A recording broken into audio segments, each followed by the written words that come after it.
Wednesday, December the 6th. And now it is time for Mr. Griffin, for Serious Griff, as I'd like to call him. All right, sir, it's on you.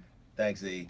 Okay, I'm going to be talking about warring in the spirit this morning. Decades ago, Pastor Kearney, New Mercies, had the men of the church read this book by Stu Weber called Spirit Warriors.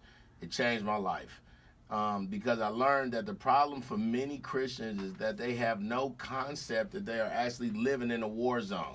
We need to get a new perspective. You need to understand that even Moses recognized as must we that when you make good choices, life takes on a quality of endurance. You make the tough choices and then you have to hang in there.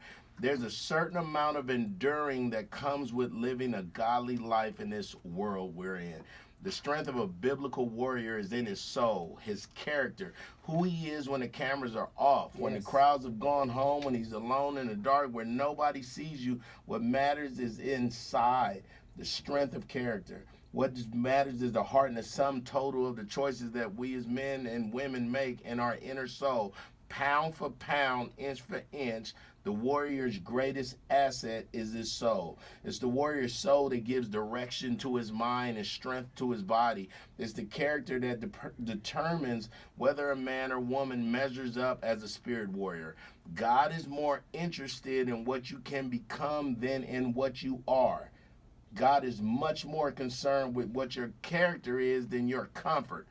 Let's say that again. God is much more concerned with your character than your comfort. See how that just made somebody uncomfortable right there? See how you just thought about who you was warring with? That's God. We talk about fervent prayer, but do you even know what that means?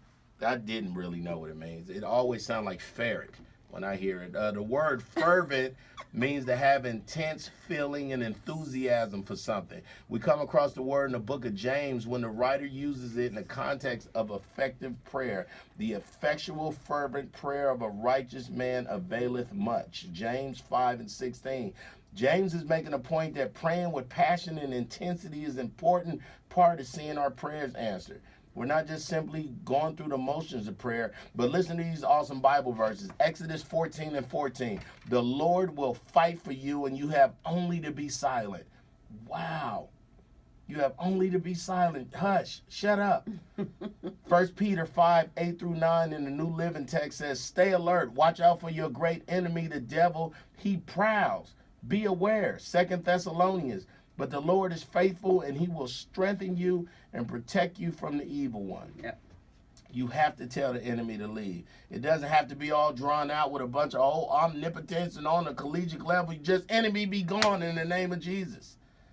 I hope this blessed somebody this morning. This was on my spirit for a week, and I'm glad I was able to do that. I thank God for this job. I know the enemy hate me and Erica every morning. Hates us, but he hates y'all too. With your jobs. He hates you with your family. It's not personal. Yeah, but God's love is bigger than his hate. God's angelic host is bigger than his hate, is more powerful than all the negative things that people face. And I want people to really understand that we have more than what the enemy is telling us we have. We got God. We good.